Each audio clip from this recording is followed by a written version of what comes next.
everyone. I'm so excited to be here again.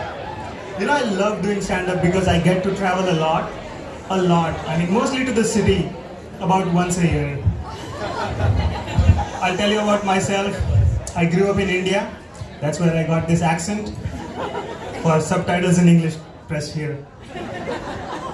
So growing up, we were a middle-class family, but not dirt poor like you guys saw in Slumdog Millionaire. No, because there is a difference between the two. You know, poor people, they just don't have money. But middle-class people, they have money, but they don't like to spend it. And that's why my parents didn't tell my birthday. Because can't ask for a present if you don't know your birth date, right? If I needed anything from my parents, I had to back it up with solid requirements and detailed research and stellar numbers, okay? Basically, I had Shark Tank judges for parents.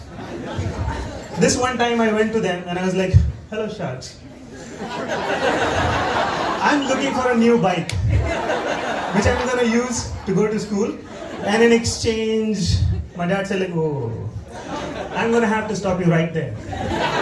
So the investment you're asking is a 5,000 rupee bike, which is going to depreciate in value roughly 10% per year.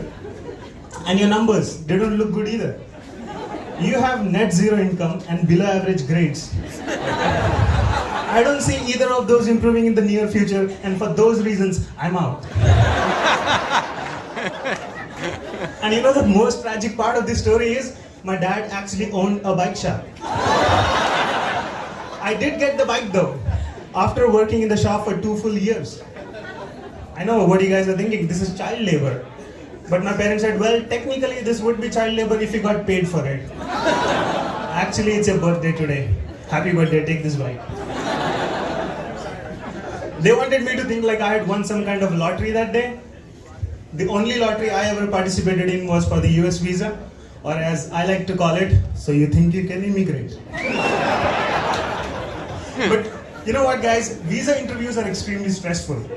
That's why they have a Starbucks right next to the US consulate. And I had never been to Starbucks, okay? But when I went there, I found out Starbucks not only prepares you good coffee, but they also prepare you for your life's worst interview. Because guess what? More people were leaving Starbucks feeling disappointed and miserable than at the visa interviews. Okay, you know what my guess is? My guess is the consulate officers who ask the most intimidating and the meanest questions are hired at Starbucks next doors. Okay, no relocation, no retraining needed. Because apparently the questions are pretty similar too. What type of visa do you want? H1B or L1B? What type of latte do you want? Type 1 or type 2 diabetes? So for most people, coming into the US is not so sweet. I mean, it's amazing that the Canadians can just walk their way into the US over the Rainbow Bridge, right? I mean, not us. We have to buy a plane ticket, sit in the plane for 18 hours, cross multiple time zones, visit Niagara Falls, and then walk away into the US.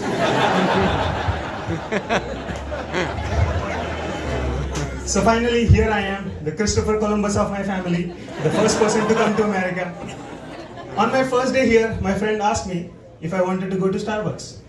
You guys already know how this is gonna end.